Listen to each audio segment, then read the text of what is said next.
Assalamualaikum warahmatullahi wabarakatuh. Perkenalkan, nama saya Fazza Yuna Ashifa dengan NIM 121.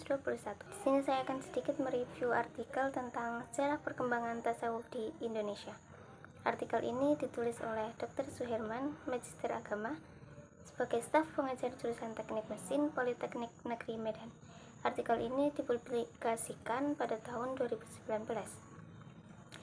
Tujuan artikel ini membahas sejarah perkembangan tasawuf di Indonesia, mulai dari asal-usul konsep tasawuf dalam Islam hingga kontribusinya terhadap pembentukan karakter masyarakat dan perjuangan bangsa. Fokus utama penulis adalah menunjukkan bahwa tasawuf bukan hanya ajaran mistik, tapi juga memiliki peranan sosial dan historis dalam perkembangan Islam di Nusantara.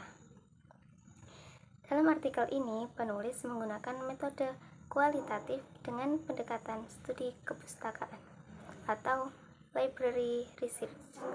Artinya, penelitian ini dilakukan melalui analisis literatur dan sumber-sumber tertulis yang relevan dengan tema tasawuf dan sejarah perkembangannya di Indonesia. Penulis menjelaskan bahwa masuknya Islam ke Nusantara bernuansa sufistik.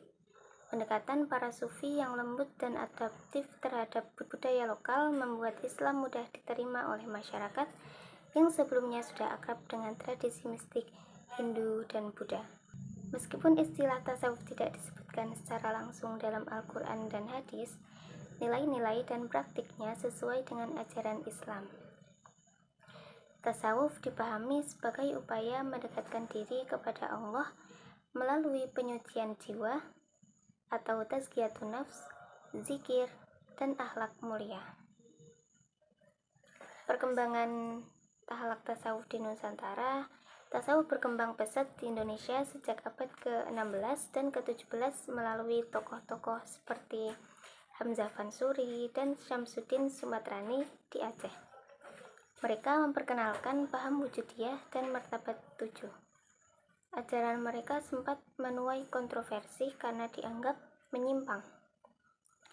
Namun berpengaruh besar dalam perkembangan pemikiran Islam Melayu. Kelebihan artikel ini yaitu pembahasan yang komprehensif dan sistematis. Artikel ini membahas sejarah tasawuf secara lengkap, mulai dari asal-usul istilah, konsep dalam Al-Quran dan Sunnah, bagian jenis tasawuf, hingga perkembangan dan kontribusinya di Indonesia. Alurnya teratur dan mudah diikuti. Kelemahan artikel ini yaitu minim analisis kritis.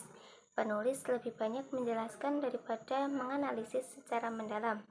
Misalnya, konflik pemikiran antara tasawuf falsafi dan ulama ortodoks belum dikupas dari segi dampak teologis atau sosialnya.